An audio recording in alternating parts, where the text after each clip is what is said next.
যখন প্রচণ্ড খিদে পাবে আর হাতে একদম সময় থাকবে না, মানে মনে হবে যে খুব ঝটপট কিছু বানিয়ে নিই, তখন কিন্তু এই রেসিপিটা তোমরা ট্রাই করতে পারো।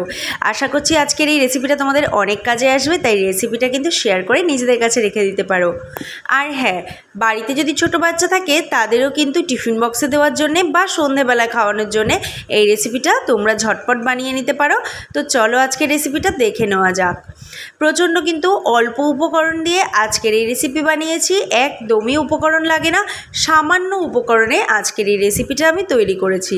তো চলো, আমি কিন্তু এটার কোনো নাম দিইনি, তোমরাই বলো এটার কি নাম দেওয়া যায়।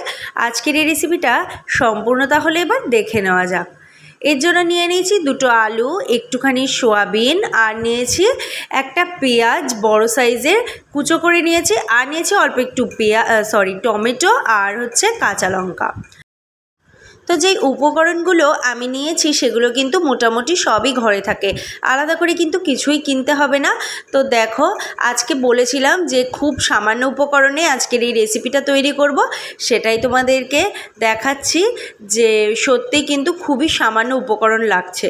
আর হ্যাঁ, এখানে আমি আলুগুলোকে কিন্তু আগে থেকে একটু সেদ্ধ করে রেখেছিলাম, আর এখানে আমি হাতের সাহায্যে ম্যাশ করে নিচ্ছি, তোমরা চাইলে কোনো গ্রেটারের সাহায্যে গ্রেট করে নিতে পারো।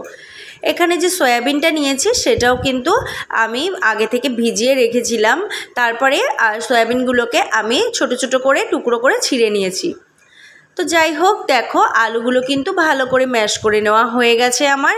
এখন এর মধ্যে বাকি উপকরণগুলো আমি অ্যাড করব। প্রথমে দিয়ে দিলাম সয়াবিনগুলো, এরপর দিয়ে দেবো এর মধ্যে টমেটো কুচি আর হচ্ছে লঙ্কা কুচি। তোমরা যদি বাড়ির ছোট বাচ্চা খায় তো সেক্ষেত্রে কিন্তু লঙ্কাটা স্কিপ করতে পারো। আমি এখানে 3টে লঙ্কা দিয়েছি ছোট ছোট কুচো করে। আর এরপর একটা বড় সাইজের পেঁয়াজ কুচি দিয়ে দিলাম। তো এরপর আমি এর মধ্যে অ্যাড করে দিলাম 1 চামচ পরিমাণে কালো জিরে, দিয়ে দিচ্ছি 1 চামচ পরিমাণে সাদা জিরে। আমি কিন্তু ছোট চামচের 1 চামচ পরিমাণ করে নিচ্ছি, কারণ এখানে যা যা উপকরণ আমি নিয়েছি অল্প পরিমাণে, সেই অনুযায়ী এখানে ঠিকই আছে এইটুকুনি। আর এরপর দিয়ে দিলাম আমি নুন স্বাদ অনুযায়ী, আর এখানেও ছোট চামচের 1 চামচ পরিমাণে আমি ধনে গুঁড়ো, জিরে গুঁড়ো আর অল্প একটু শুকনো লঙ্কা একসাথে গুঁড়ো করে রেখেছিলাম, সেটাই দিচ্ছি। তো এরপর দিয়ে দিলাম, দেখো এর মধ্যে বেসন, ধনে গুঁড়ো জিরে গুঁড়োটা সেটা কিন্তু আমি আগে ড্রাই রোস্ট করে নিয়েছিলাম, দেন সেটাকে কিন্তু আমি পেস্ট করে তার মধ্যে ছিল শুকনো লঙ্কা, সব কিছু দিয়ে আমি কিন্তু একটা পেস্ট তৈরি করে এর মধ্যে অ্যাড করেছি। এতে করে খেতে কিন্তু অনেক বেশি টেস্ট হবে, এর ফ্লেভারটা ভালো আসবে, সেই জন্য আমি এখানে ভাজা মশলাটা অ্যাড করলাম। তো তোমরা চাইলে এখানে চাট মশলা অ্যাড করতে পারো, তাতেও কিন্তু দারুণ টেস্ট আসে, আর আমি এখন দিচ্ছি না। এবারে ভালো করে হাতের সাহায্যে আমি এটাকে মেখে নিচ্ছি। এখন কিন্তু আমি এর মধ্যে কোনো রকম জল দিচ্ছি না, জলের মধ্যে লাগবেও না, কারণ আলুটা যেহেতু সেদ্ধ করে নেওয়া, আলু থেকে যেই পরিমাণে একটা জল বেরোচ্ছে, জল ঠিক নয় কিন্তু আলুটাই দেখো, আলুটা দিয়ে মাখানোর কারণে বাকি সব কিছু কিন্তু ভালোভাবে মেখে আসছে, জলের কোনো প্রয়োজন নেই। কারণ জল দিলে কিন্তু এটা একদম কিন্তু ভালো মতন বানাতে পারবে না, যে রেসিপিটা বানাতে চলেছি, সেই জন্যে কিন্তু একটু শক্ত শক্ত এরকম ভাবেই এটাকে মাখতে হবে। তো খুব ভালো করে মেখে নেওয়ার পর আমি এটাকে মোটামুটি 10 মিনিটের জন্য রেস্টে রেখে দেবো। ফিরে এলাম 10 মিনিট পর। হাতে একটু সামান্য পরিমাণে আমি সাদা তেল মেখে নিয়েছি। তেলটা মেখে নিয়েছি এই কারণে যাতে হাতের মধ্যে এটা লেগে লেগে না ধরে, তো সেজন্য হাতে একটু তেল মেখে নিয়েছি। আর দেখো, এইবারে হাতের মধ্যে এইভাবে চ্যাপটা চ্যাপটা করে আমি একটা শেপ করে নিচ্ছি। তোমরা তোমাদের ইচ্ছে মতো এটার একটা শেপ দিয়ে নিতে পারো। আমি এইভাবে গোল গোল চ্যাপটা চ্যাপটা একটা শেপ করে নিলাম। ব্যাস, এখানেই কিন্তু কাজ শেষ। এরপর কিন্তু আর বিশেষ কোনো কাজ নেই, শুধু এটাকে ভেজে নেওয়ার পালা। তো দেখো, আমি এইভাবে বাকিগুলোকেও বানিয়ে নেব।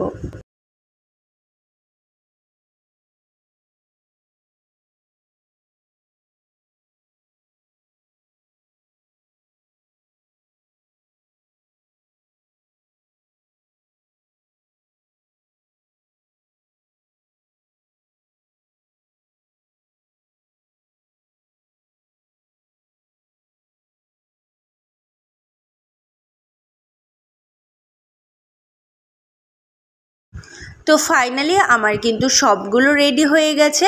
এবারে চলো এগুলোকে খুব ভালো করে ফ্রাই করে নেওয়া যাক।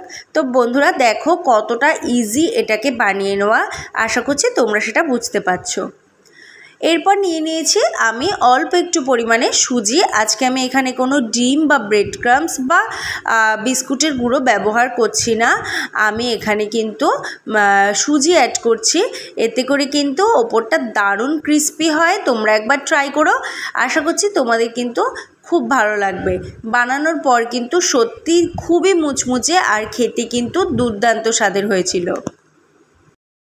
তো দেখতেই পেলে সুজির মধ্যে আমি এটাকে এপিট করে ভালো করে সুজিটাকে লাগিয়ে নিলাম দু সাইডে। আর দেখো এখন কড়াইতে গরম গরম তেলের মধ্যে আমি এটাকে দিয়ে দিলাম। দারুণ ক্রিস্পি হয় খেতে, দারুণ মজাদার। সসের সাথে সার্ভ করলে কিন্তু ছোট বাচ্চা থেকে বড় সবার খুব ভালো লাগবে খেতে। তখন আর মনে হবে না বাইরে থেকে চপ কিনে খাই। সত্যি কিন্তু দুর্দান্ত স্বাদের আজকের এই রেসিপিটা। তোমরা অবশ্যই ট্রাই করো সন্ধ্যাবেলা একবার হলেও। তো দেখো আমার কিন্তু এখানে পরপর আমি এগুলো ভাজতে দিয়ে দিচ্ছি।